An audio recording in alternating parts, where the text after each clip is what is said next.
Prime news ગુજરાતીમાં આપનું સ્વાગત છે। વડોદરાના સોમા તળાવ ગણેશનગરમાં વહેલી સવારે ગેસ લીકેજના કારણે આગ લાગી। વડોદરાના સોમા તળાવ વિસ્તારમાં આવેલ ગણેશનગરમાં વહેલી સવારે ગેસ લીકેજના કારણે ગેસ બોટલ બ્લાસ્ટ થયો હતો। આ ઘટનામાં આગ લાગતા આસપાસના રહીશો ભયભીત થઈ ગયા હતા અને નાસભાગ મચી ગઈ હતી। ફાયર બ્રિગેડની ટીમે સમયસર પહોંચી આગ પર કાબુ મેળવ્યો હતો। સદનસીબે આ ઘટનામાં કોઈ જાનહાનિ થઈ નથી, પરંતુ આકસ્મિક ઘટનાએ લોકોમાં ભયનો માહોલ સર્જી દીધો છે। આ પ્રકારની ઘટનાઓ અગાઉ પણ વડોદરામાં થઈ ચૂકી છે, જેમ કે ગોત્રી વિસ્તારમાં ગેસ લીકેજના કારણે થયેલ બ્લાસ્ટમાં 3 વર્ષના બાળકનું મોત થયું હતું અને તેની માતા ગંભીર રીતે ઘાયલ થઈ હતી। આ ઉપરાંત ગાજરાવાડી ગોમતીપુરામાં ગેસ સિલિન્ડર બ્લાસ્ટ થતા એક બાળક સહિત 4 વ્યક્તિઓ ગંભીર રીતે દાઝી ગયા હતા। આ ઘટનાઓ દર્શાવે છે કે ગેસ લીકેજ અને સિલિન્ડર બ્લાસ્ટની ઘટનાઓ શહેરમાં વારંવાર થઈ રહી છે। આ ઘટનાને પગલે સ્થાનિક રહીશો અને સત્તાવાળાઓએ ગેસ લાઇન અને સિલિન્ડરની સુરક્ષા અંગે વધુ સાવચેતી રાખવાની જરૂરિયાત વ્યક્ત કરી છે।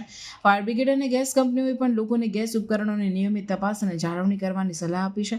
આ ઉપરાંત ગેસ લીકેજની સ્થિતિમાં તાત્કાલિક પગલાં લેવા માટેની માર્ગદર્શિકા પણ જાહેર કરવામાં આવે છે। શહેરમાં આવી ઘટનાઓને રોકવા માટે સત્તાવાળાઓએ ગેસ લાઇન અને સિલિન્ડરનું નિયમિત નિરીક્ષણ અને જાળવણી કરવાની યોજના બનાવી છે। લોકોને પણ ગેસ ઉપકરણો યોગ્ય રીતે ઉપયોગ કરવાની અને કોઈ પણ શંકાસ્પદ ગંધ કે અવાજ જણાય તો તાત્કાલિક સત્તાવાળાઓને જાણ કરવાની સલાહ આપવામાં આવી છે। આ રીતે આવી દુર્ઘટનાઓને ટાળી શકાય છે અને લોકોની સુરક્ષા સુનિશ્ચિત કરી શકાય છે।